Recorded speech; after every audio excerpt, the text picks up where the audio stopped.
بسم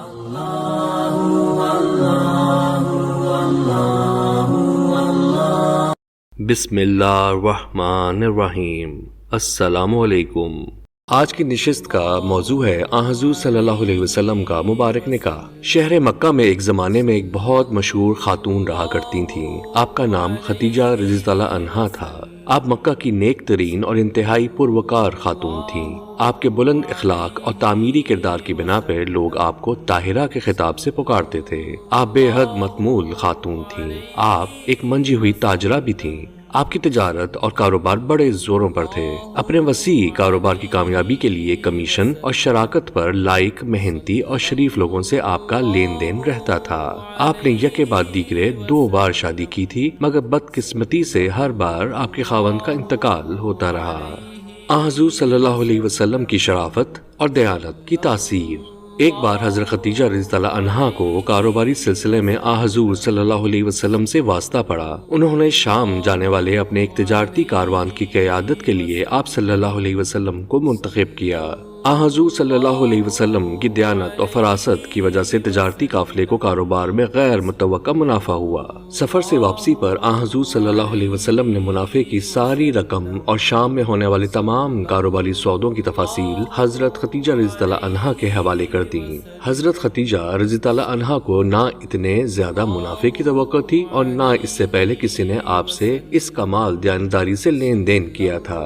چنانچہ حضور صلی اللہ علیہ وسلم کی تاجرانہ لیاقت اور دیانت کے سلسلے میں انہوں نے آپ صلی اللہ علیہ وسلم کو طے شدہ منافع سے کہیں زیادہ رقم پیش کی۔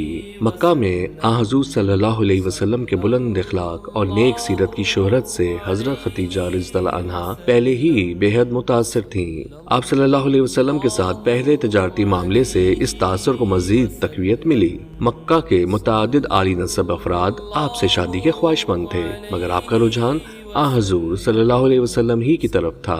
نکاح کے وقت حضرت خدیجہ رضی اللہ عنہا کی عمر 40 برس تھی اور حضور صلی اللہ علیہ وسلم اپنی مبارک زندگی کے 25 سال پورے فرما چکے تھے۔ نکاح کی تقریبیں اور مسرتیں۔ حضور صلی اللہ علیہ وسلم اور حضرت خدیجہ رضی اللہ عنہا کے نکاح کی تقاریب بڑے پروقار طریقے سے منعقد ہوئیں۔ خطبہ نکاح آپ صلی اللہ علیہ وسلم کی چچا حضرت ابو طالب نے پڑھا۔ دعوت ولیمہ کے لیے کئی اونٹ ذبح کیے گئے۔ متعدد مہمان مدعو تھے۔ ہر طرف مسرتوں کا دور دورہ تھا۔ اس پر مسرت تقریب میں دلہن خدیجہ رضی اللہ عنہا نے اپنی کنیزوں کو دف بجانے اور رقص کرنے کے لیے بھی کہا تھا۔ خاندان کے ساتھ بچوں کی تفاصیل۔ یہ شادی بہت پرمسرت اور کامیاب ثابت ہوئی۔ آپ صلی اللہ علیہ وسلم کے ہاں یکے بعد دیگرے 3 لڑکے پیدا ہوئے، جن کے نام یہ رکھے گئے: حضرت قاسم رضی اللہ عنہ، حضرت عبداللہ رضی اللہ عنہ اور حضرت ابراہیم رضی اللہ عنہ۔ یہ تینوں بیٹے ابتدائی بچپن میں قبل از نبوت دور ہی میں مکہ میں انتقال فرما گئے۔ ایک کامیاب ازدواجی زندگی اور خوش باش گھرانے میں ان ننھے بچوں کی حسرت ناک وفات ہی واحد غم کا موجب تھی۔ خاندان کی 4 صاحبزادیوں کے یہ نام ہیں: سیدہ زینب رضی اللہ عنہا، سیدہ رقیہ رضی اللہ عنہا، سیدہ ام کلثوم رضی اللہ عنہا اور سید فاطمہ الزہرا رضی اللہ عنہا۔ ان میں سے 3 اول الذکر خواتین تو حضور صلی اللہ علیہ وسلم کی زندگی ہی میں انتقال فرما گئیں۔ پرمسرت زندگی کی پرمسرت یادیں۔ حضرت خدیجہ کبریٰ رضی اللہ عنہا سے نکاح کے بعد حضور صلی اللہ علیہ وسلم کو مالی مشکلات سے قدر نجات میسر آئی۔ حضرت خدیجہ رضی اللہ عنہا بے مثال اخلاق اور بے حساب دولت کی مالک تھیں۔ عورتوں میں سب سے پہلے اسلام قبول کرنے کا عظیم شرف بھی آپ ہی کو نصیب ہوا تھا۔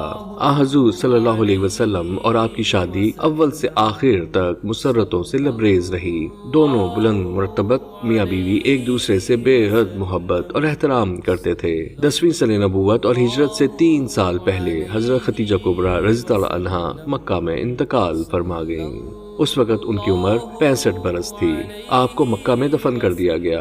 حضور صلی اللہ علیہ وسلم حضرت خدیجہ کبریٰ رضی اللہ عنہا کو بے حد محبت اور احترام کی نگاہ سے دیکھتے تھے۔ ان کی وفات کے بعد آپ صلی اللہ علیہ وسلم انہیں بہت یاد کرتے تھے۔ آپ صلی اللہ علیہ وسلم اکثر فرمایا کرتے تھے، جب لوگوں نے مجھ پر ایمان لانے سے انکار کیا تو آپ رضی اللہ عنہا نے اسلام قبول کیا۔ جب لوگوں نے مجھے جھٹلایا تو انہوں نے مجھے صادق قرار دیا۔ جب لوگوں نے مجھے مال و دولت سے محروم کر دیا تو انہوں نے اپنی دولت سے مجھے مستفیض کیا۔ شکریہ۔ صلی